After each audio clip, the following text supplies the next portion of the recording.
Assalamualaikum warahmatullahi wabarakatuh. Bismillahirrahmanirrahim. Alhamdulillahilladzi ja'ala jam'ana jam'an marhuma wa tafarraqana min ba'din tafarruqan ma'suma. Allahumma shalli wa sallim ala sayyidina wa habibina wa syafi'ina wa dhukhrina wa maulana Muhammad wa ala alihi wa sahabatihi wa man tabi'ahu ila yaumil qiyamah, amma ba'du.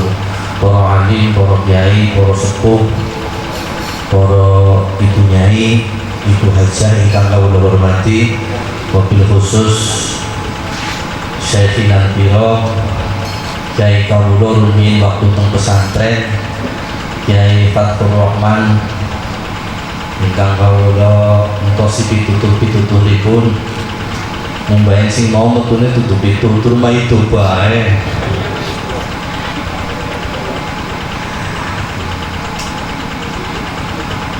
Pengurus cabang Nahdlatul Ulama yang saya hormati, dalam hal ini hadir Bapak Haji Abdul Khalik, pengurus cabang, pimpinan cabang Fatayat NU, Ibu Hajah Ida yang saya hormati, pengurus NWC Kecamatan Suradadi, anak cabang Fatayat, anak cabang Ansor, dan pimpinan ranting Jamiah Nahdlatul Ulama, pimpinan ranting Fatayat NU, pimpinan ranting Gerakan Pemuda Ansor Desa Nuwas, Desa Sidaharja ingkang kawula hormati. Bismillah, para hadir ingkang kawula hormati, karena ini waktunya sudah agak sore, jadi ini walau lahdoh, walau kalimatan, yang penting mudah-mudahan ada manfaatnya. Saya cerita sedikit. Ini sangat berkaitan dengan pembaiatan atau pelantikan pengurus. Dulu ketika Amr bin As mau masuk Islam, itu sudah punya angan-angan, seandainya saya masuk agama Islam, mengimani Muhammad sebagai Rasulullah dan mengimani Allah sebagai Tuhan saya, itu sudah punya pemikiran. Apa pemikirannya? Bisa jadi saya menjadi seorang panglima perang, bisa jadi saya menjadi khalifah, bisa jadi saya menjadi orang yang paling dekat dengan Rasulullah, dengan Muhammad. Dan ada satu perkataan yang membuat para sahabat ini agak terheran-heran. Amr bin As mengatakan, "Faya ayyuhan nas, atarifuna Umar ibn Khattab abuhu hamilul khattab." Wahai manusia, apakah panjenengan semua tahu bahwa saat ini yang di dekat Nabi Muhammad adalah sahabat Umar? Dan perlu panjenengan semua tahu, sahabat Umar adalah anak seorang tukang kayu, atau bahasa Sidaharjane tukang songgol. Terus tukang songgol ini tukang mangguli kayu bakar. Saya adalah bin As, saya keluarga punya martabat, punya harga diri. Tetapi setelah Amr bin As masuk Islam, datang ke Rasulullah, absud yadaka ya Muhammad, absud yadaka ya Muhammad, fa'ubayuka. Ya Muhammad, julurkan tangan panjenengan, kulo badhe baiat panjenengan, kulo badhe baiat menawi kulo iman panjenengan Rasulullah, Allah adalah Tuhan saya. Setelah di baiat, cerita agak loncat. Ketika Amr bin As dalam kondisi nazar atau lagi apa kan sekarang cekik-cekik ya sudah cekik lagi kondisi cekik-cekik, beliau menangis sejadi-jadinya dan menghadapkan wajahnya ke tembok sampai akhirnya siapapun yang mengundang nama beliau, beliau tidak mau menengok. Apa masalahnya? Apa persoalannya? Ketika seorang anak datang, wahai abata, bapak, kenapa panjenengan menghadap tembok dan kok menangis sejadi-jadinya? Ya waladi, lakut ro'aituni, lakut ro'aitu nafsi,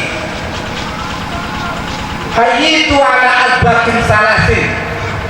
Wahai anakku, saya hidup dalam 3 tahap. Kuno nyoba sampai duwe urip dalam 3 hal, 3 tingkah, 3 kondisi. Yang pertama adalah saya ketika sebelum masuk Islam menjadi orang yang paling benci dengan orang yang namanya Muhammad. Lalu istakamtu faqataltuhu. Seandainya saat itu saya bertemu Muhammad, maka akan saya bunuh Muhammad bin Abdullah yang mengaku-ngaku diri sebagai Rasul. Tahap pertama. Di tahap kedua, setelah saya baiat dengan Rasulullah, semua pikiran saya, semua niat saya tajdid semua, saya rubah semua. Betul-betul saya mengakui Rasulullah sebagai Nabi yang sangat mulia, yang sejatinya, sedianya saya mau menjadi khalifah, mau menjadi panglima perang, mau ingin menjadi gubernur. Tetapi setelah bertemu Rasulullah, hilang semua kepentingan-kepentingan itu.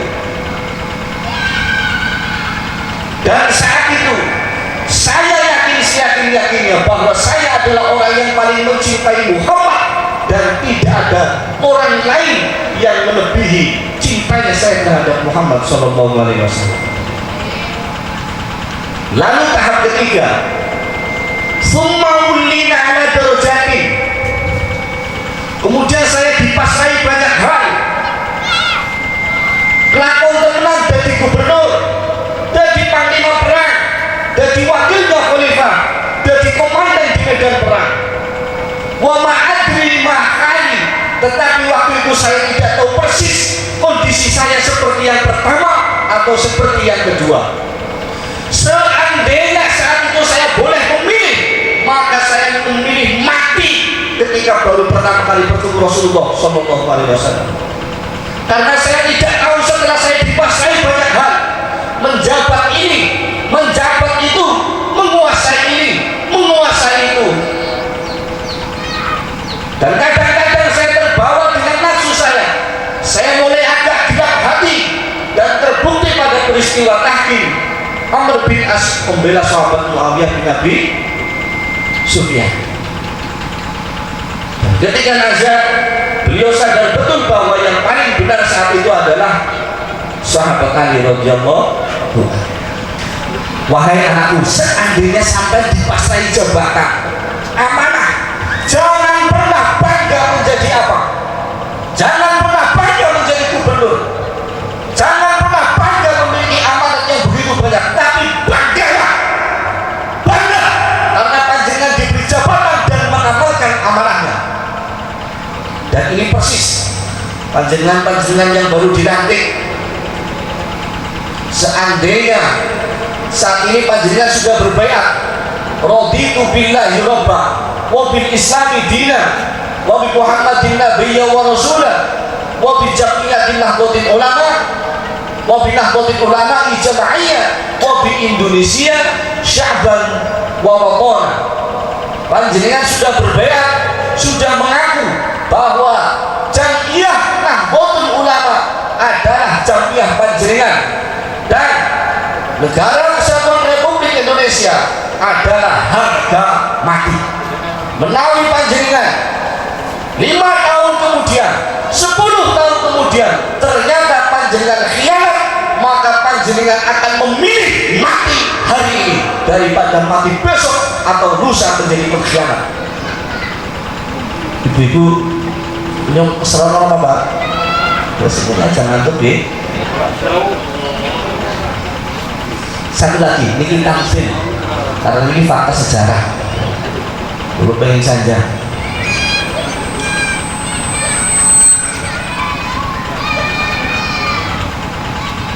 Sasampune perang Khaybar wa ba'da fathi Khaybari, Rasulullah membagikan harta rampasan perang hanya kepada kaum muhajirin. Saat itu Ansor tidak mendapatkan bagian apapun. Kaum Ansor boten dibagi nopo-nopo. Iki esu. Terus kaum Ansor dimunhasud oleh salah satu sahabat yang namanya Dzul Khuwaisirah.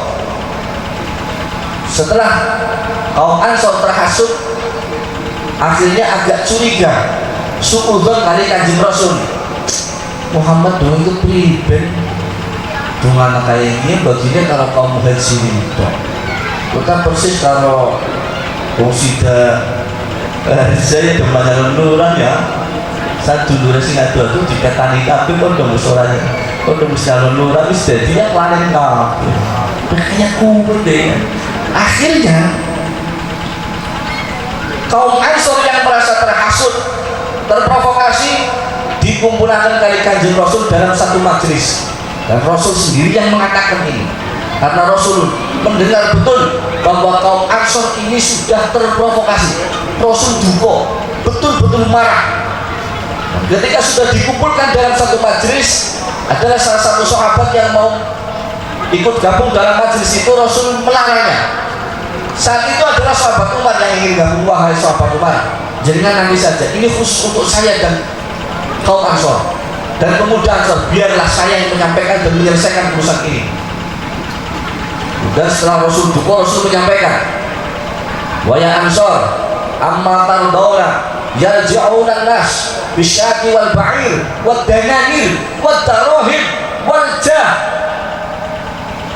Wahai pemuda Ansor, kaum Ansor, apakah panjenengan tidak ridho kalau kaum muhajirin pulang membawa sapi, pulang membawa kambing, pulang membawa dinar, pulang membawa dirham, dan beberapa pulang dengan membawa jabatan?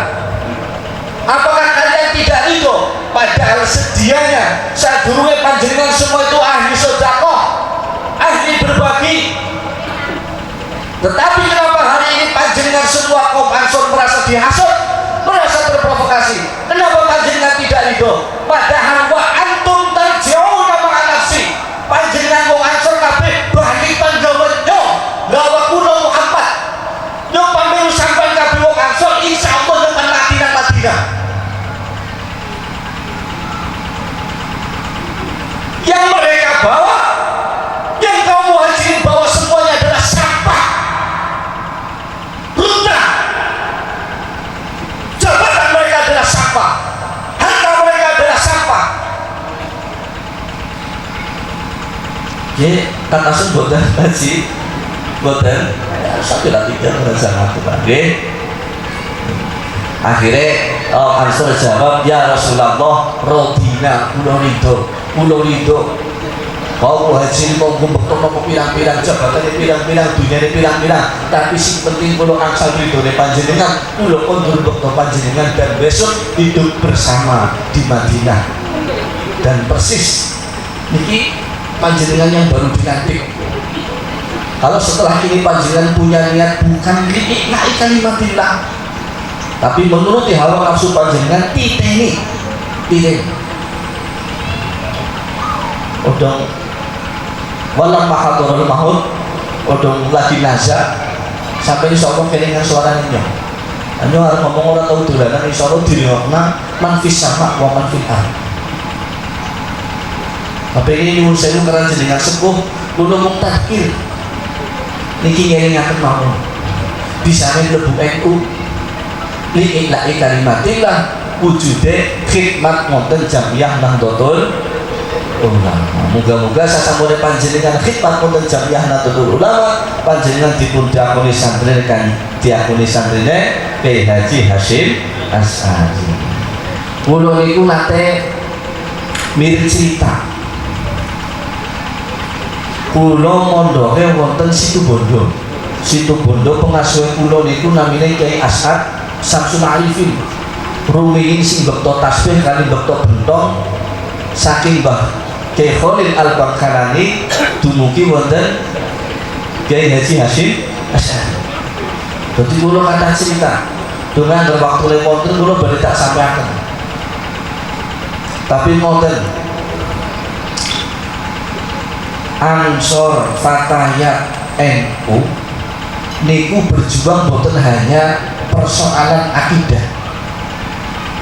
Selain akidah ahli sunnah wal jamaah memperjuangkan keutuhan negara Republik Indonesia, selain itu panjenengan juga memperjuangkan agama Islam.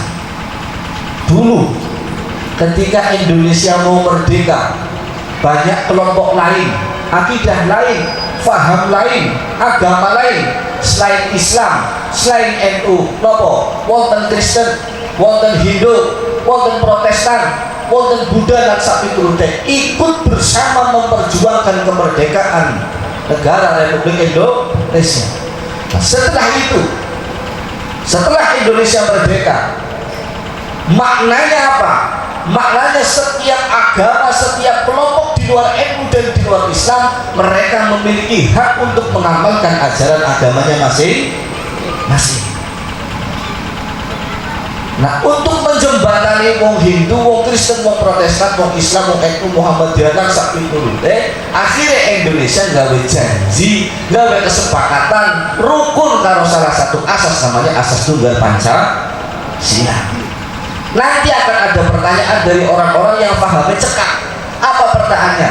Pak Ustadz, Mas, Om, Pak, hai kalian orang NU, panjenengan berpikir apakah Pancasila dan Al-Quran lebih baik Pancasila? Tolong jawab pertanyaan saya. Baik mana antara Al-Quran dan Pancasila? Apa yang dikatakan? Pancasila karo Al-Quran kan? Pancasila sembarangan ya. Iya, ansor. Apa yang di Pancasila karo Quran kan? Pada berapa? Tapi Quran kalau Pancasila. Apa Quran? Kalau Pancasila. Wonten tiga niki esuk tak terangaken. Kalimatul haq yuridu biha al-batil. Ini pertanyaan yang benar, tapi yang dikehendaki bukan kebenaran. Sing dikarepaken kuwi panjenengan terjebak. Mesti pan ngomong apik Al-Quran sehingga akan menomorduakan Pancasila. Berikutnya panjenengan akan punya pemikiran hak-hak mereka kaum minoritas, hak-hak mereka selain yang beragama Islam, selain yang berorganisasi NU itu cuma kecil dan minoritas. Sehingga kalau panjenengan punya pandangan untuk mendirikan negara Islam, maka Indonesia yang paling tepat untuk didirikan sebuah negara yaitu negara Islam. Kalau ada kelompok lain, tidak usir mereka. Pemikiran akan merambat sampai ke sana. Tetapi nyuwun sewu, ngoten Ustaz, pasti ngoten. Anggaran namung takon dlen apik di antara Quran karo Pancasila. Apik di iki? Apa Pancasila? So estu niku namung jebak. Nggih, namung jebak panjenengan dan panjenengan ngakoni negara sing paling apik negara Islam. Terang tunggal. Yo sudah menit ngomong, enggak? Contohnya. Yang berarti ini 20 menit 10 menit mana pokoknya sampai ngeprok ya 10 menit bon anggaran wong takon apik di antara Quran karo Pancasila tulung aja dijawab. Kula nate langsung giliran khotbah wonten Masjid Al-Hajj teng kajenge pendopo persis mandap saking mimbar Jumatan sampun bubar kula ditekani wong sing kandhoke cikra batuke ireng janggote ana jenggote dugi nang kula takone persis kados niku. Ustaz, ini mohon maaf baik mana antara Al-Quran dan Pancasila. Tapi tolong panjenengan jawab, jangan jawab sendirian. Khotib-khotib yang ada di masjid kumpulkan, saya pengen tahu jawabannya. Takut kayak gue tok rumah saya khotib-khotib kumpul apa pun jawab kalau wong siji. Jawabannya ngono. Karena antara Al-Quran dan Pancasila sama-sama dibutuhkan, maka tidak boleh dipilih salah satu. Dua-duanya itu dibutuhkan. Paham ya? Tak contoh nih, yang sampai lebih paham nih. Bukan namun takut kayak kan ditakut di mana? Mangan karo minum, apa ide? Sampai mengantuk orang minum, jadi apa? Ayo dulu ya. Minum tuh orang mangan-mangan. Ya nggak beli kok ya. Bukan pengen cangkem dan bodoh, jawab kayak dia. Apa ide? Quran karo Pancasila. Apa ide wong isi karo cewek? Apa ide? Ya pasti ngomong-ngomong itu bingung ya. Sampai ngisi itu kalau cewek-cewek apa aneh? Kopet ya. Cewek terus orang ngisi-ngisi. Yang pernah menangi tengah wengi jam 12:30 bengi, anak tukang becak nang ngarepe SMK Kristen. Yang menangi lagi berlaku, nanti barang pas yang burinya tukang becak itu lagi nguyuh nang ngarepe gerbang. Nah kelakuannya kayak itu biasa ya. Becak ansor tanah kan kayak itu nah. Lagi nguyuh tara pas dong nang burinya tukang becak ngentut. Akhirnya gue karuan ayo penak temen nguyuh kan karo ngentut karuan mas, jawabannya kayak gue karuan mas udah balap gede jadi gue sampai pinter karo lain apa ya lebih pinter karo tuang becak sampai gue belum temen sih orang buat nyuang bener pinter orang kan becak mau ngapain becak jawabnya kayak orang apa karena kalimatul haq yuridu biha al-batil. Pertanyaan yang benar tapi yang dikehendaki adalah kesalahan. Bisanya sih Pancasila itu perlu, Pancasila itu untuk menjembatani. Meskipun mereka minoritas, meskipun agama Kristen, Nasrani, Yahudi, Saksuwil, cilik, diuraknya gampang, tapi kemudian tahu berjuang bersama sehingga mereka punya hak. Dan kita sebagai kelompok mayoritas kewajibannya adalah melindungi hak mereka. Makanya kadang-kadang Bansal diinstruksikan untuk menjaga keutuhan NKRI ini, kebetulan tempatnya di gereja. Ansor siap kan kan? Bukan sama yang oleh anak instruksi jaga ning di mulai sebenarnya jaga siap. Semata-mata yang mereka lakukan, yang Bansal lakukan bukan untuk menentang ulama yang nggak sepaham, bukan untuk bluwei ulama-ulama, habaib, ustadz-ustadz, kiai-kiai yang tidak sependapat. Tetapi apa? Tetapi yang Bansal lakukan adalah karena mereka cinta negara Kesatuan Republik Indonesia dan cinta kepada ulama Nahdlatul Ulama. Wis kan? Wis. Wis. Terima kasih selalu ya. Wes, mohon makatan nggih. Mudah-mudahan wonten manfaatnya. Mantap ya, kurang lebih. Kita kurang. Lanjut barasar Ya, lanjut berbahri wis mulai bagian nggih. Makatan nggih. Mudah-mudahan manfaatnya. Wallahul muwaffiq ila aqwamit thoriq. Assalamualaikum warahmatullahi wabarakatuh.